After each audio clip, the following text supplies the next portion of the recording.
Hey guys, hope everybody's doing all right. What we're going to do right now is take a look at the first two items on this list of intermolecular or interparticulate forces. The last two things on the list we'll talk about a little bit later. Molecular substances and covalent bonding and the intermolecular forces involved there will be some review from honors, and the macromolecular substance or covalent network will be relatively new, but it's not a huge bit of information on that. So we'll focus more on ionic today, which is also going to be a review of some stuff that we know. Metallic is a little bit new. We'll talk about alloys towards the end. And then we'll worry about number 3 and 4 at a later point in time and build upon those. So starting with ionic compounds, we know a lot of this already. They're held together by ionic bonds, which is really just the attraction of oppositely charged ions, positive cations and negative anions. So you have your crystal lattice structure like this, where you have your series of positives and negatives attracted to each other. And another way to say Coulombic attraction here, like what really is Coulombic attraction, is the attraction of opposite charges, which is just electrostatic attraction. So remember, we talked about in Unit 1, we have two factors that determine how strong the ionic bonding really is. You could have multiple different ionic compounds, but some will have a higher melting point or lattice energy than others. And that has to do with the magnitude of charge, primarily, right? And then it also has to do with the size of the ions. So going from there, it's a relatively strong force. It's one of our strongest intermolecular or interparticulate forces, and we'll have a master list a little bit later when we get through all of them. And additionally here, it's not really a molecule. So I know I say that sometimes, but it's really just a network of positives and negatives. Okay, so we really call it a formula unit. Like we can break down ionic compounds into formula units. But they're not really molecules. Okay, think of a molecule as in like water. Okay, H2O. You have one water molecule. It's really separate from the other water molecules. The only way one water molecule is like connected to another one is through hydrogen bonding, which is an intermolecular force. There's no real like bond between one water molecule and another one. Here you just have this electrostatic attraction. There's really no like breaking point in this, like here's a negative, a positive, negative, positive, negative, positive. They just keep going. It's not like you can say, well, here's a molecule, right? Because it's just not like that. So just a little bit of vocab for you there. You really break down ionic compounds into formula units, and there's some other more specific information about those that we don't get into in this course. So additionally, some properties for ionic compounds. We've been through this a couple times here, either in this course or in honors, I think. So they have high melting points, solid at room temperature, brittle. They do not conduct electricity as a solid. Okay, so that's important. What I tend to do here is when I teach this, I tell students to think of the most common ionic compound you could think of, which is table salt. And then think about the properties of table salt. All right, and then you really can't get these wrong. So if you think of the properties of table salt, and I said, well, what's the melting point of table salt? You'd probably say, well, a big number, right? It's a high melting point. You can't just melt salt very easily. Like you can melt sugar pretty easily, but you can't melt salt very easily at all. So high melting point for those. Really every ionic compound we could come into contact with is a solid at room temperature, right? So that kind of takes care of itself there too, right? If you think of table salt, it's a solid at room temperature, we're good to go.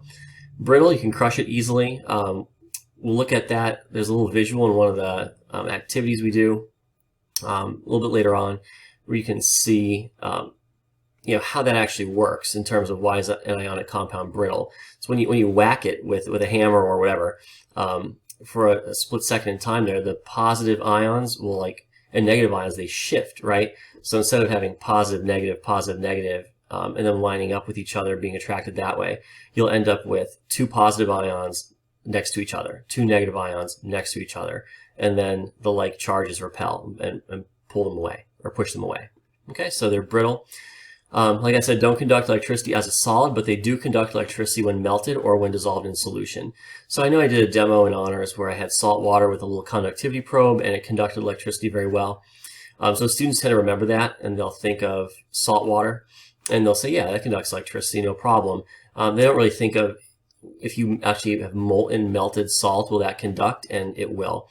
That allows the ions to move, right? And that's how we're going to get that electricity being conducted. When the ionic compounds are solids, you really don't have that free movement, right? So it's going to be hard for it to conduct electricity.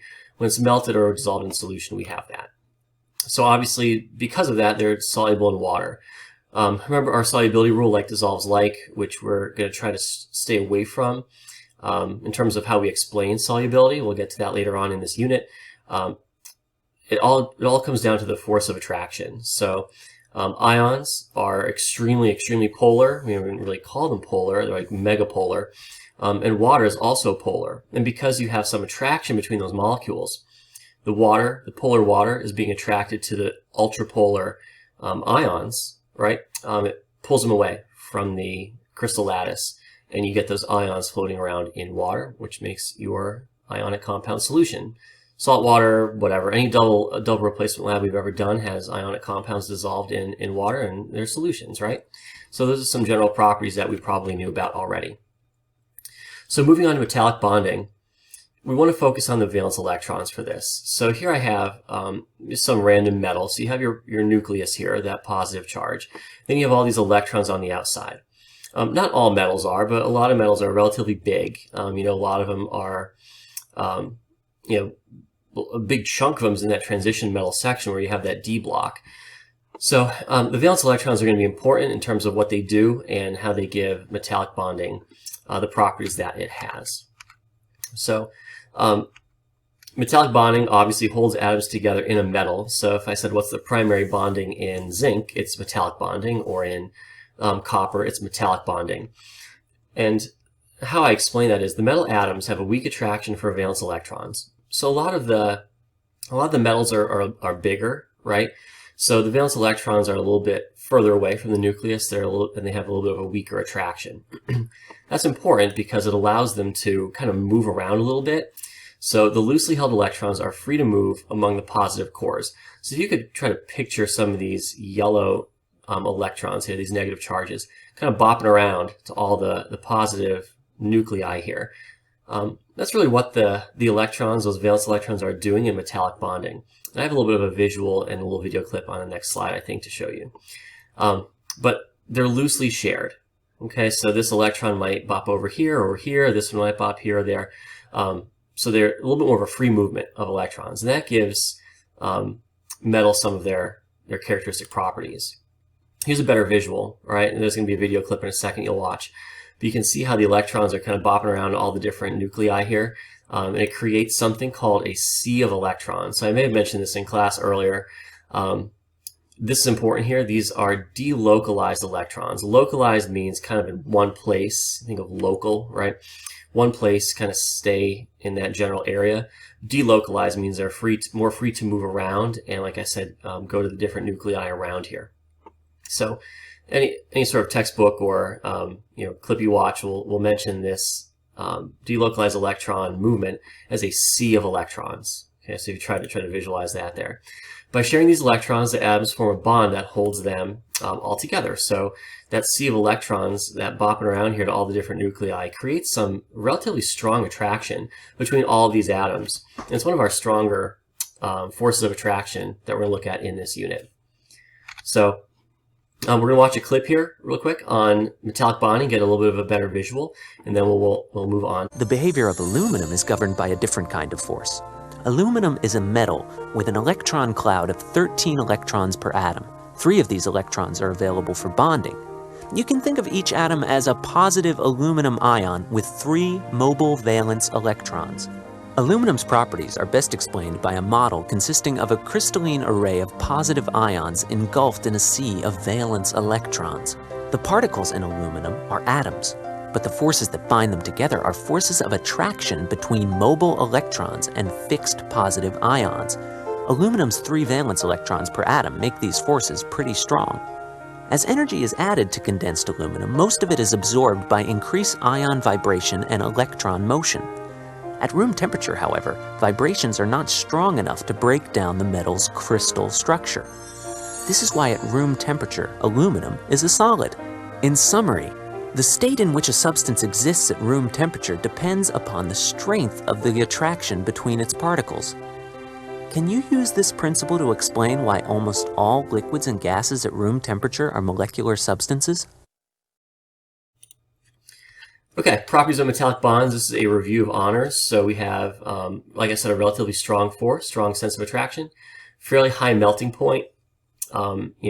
Metals are generally solids at room temperature. The only one that's not is mercury. Mercury is a liquid at room temperature. That's the only metal that's a liquid at room temperature. All the rest are solids. They conduct electricity due to that sea of electrons. They're malleable, sometimes even soft. Lead is very easy to bend. Sheets of lead I have in school are very easy to cut through that I use for a single replacement lab. You may remember that from honors. Another term here is ductile. Ductile is being able to be formed into a wire.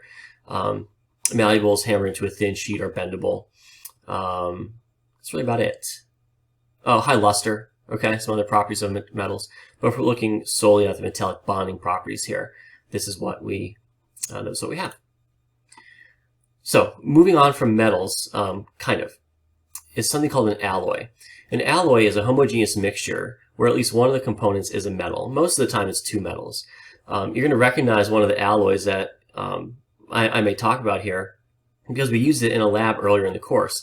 We did the percent copper and brass lab, right, where we had that Beer's law curve that we made, and we took a look at the brass sample. We dissolved it in nitric acid. We figured out what the percent copper was in that.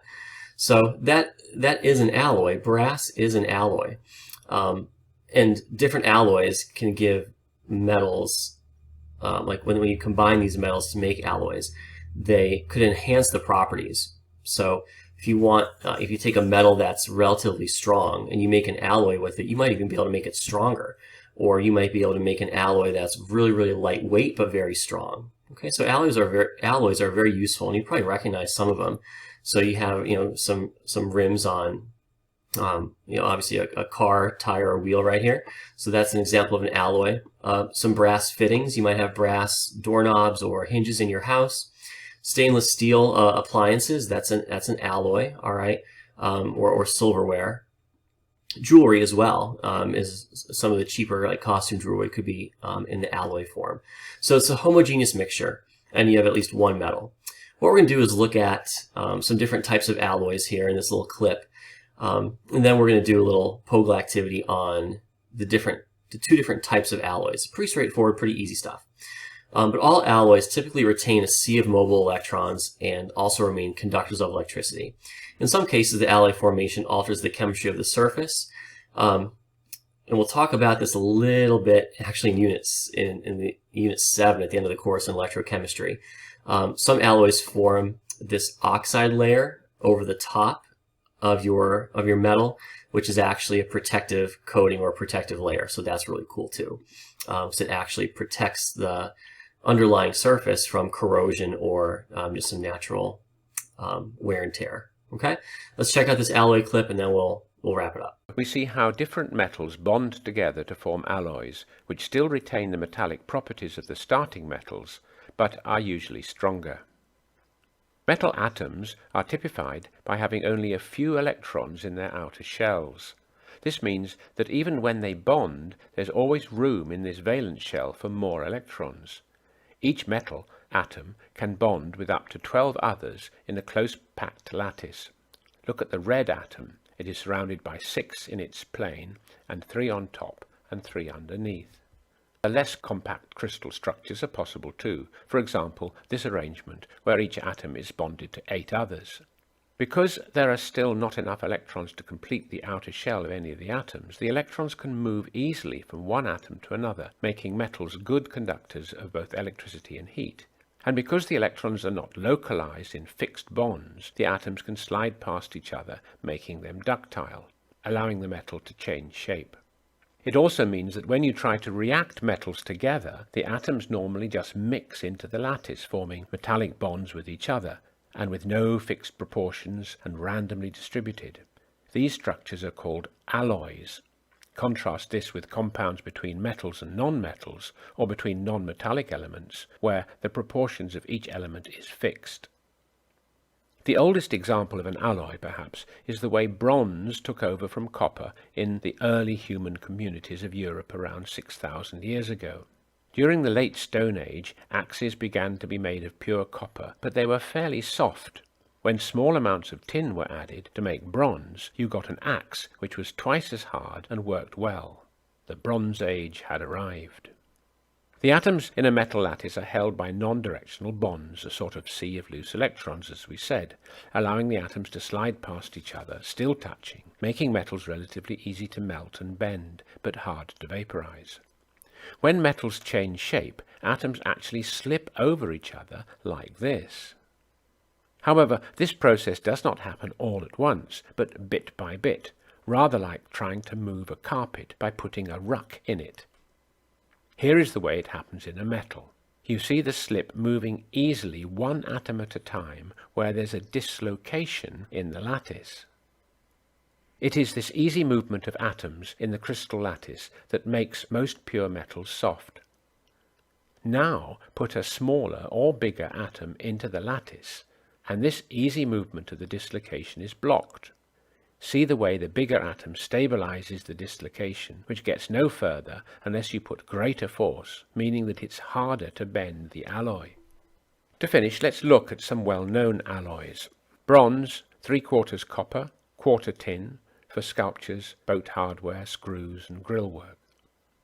Brass, 70% copper, 30% zinc, musical instruments, coins, door knockers.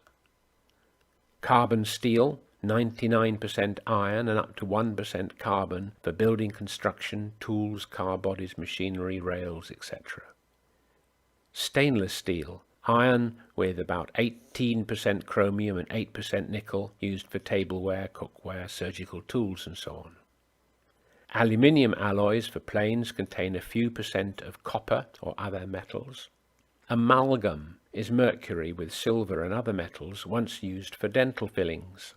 Solder, lead and tin for joining electrical wires and components, melts very easily. Gold is usually an alloy containing another metal such as silver for increasing hardness.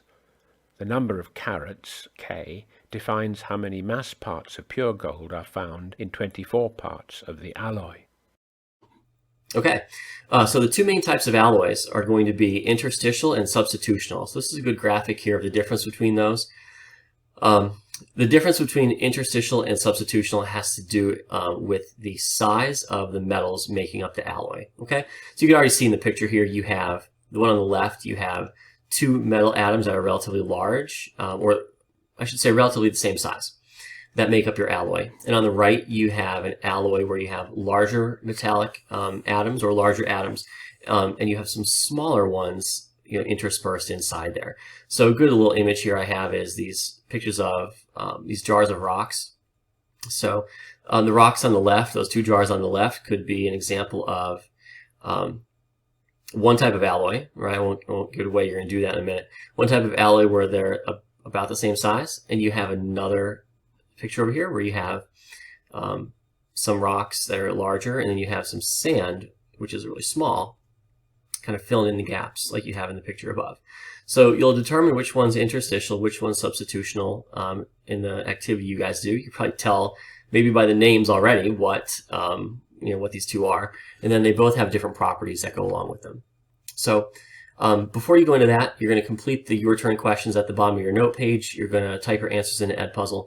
You'll get a a score based on just putting forth a clear, educated hypothesis. All right, that should take care of this little intro and some review, some new stuff, and you'll move into the alloys POGL, which will take a couple minutes, and that'll give you more of an in-depth look at the interstitial versus substitutional.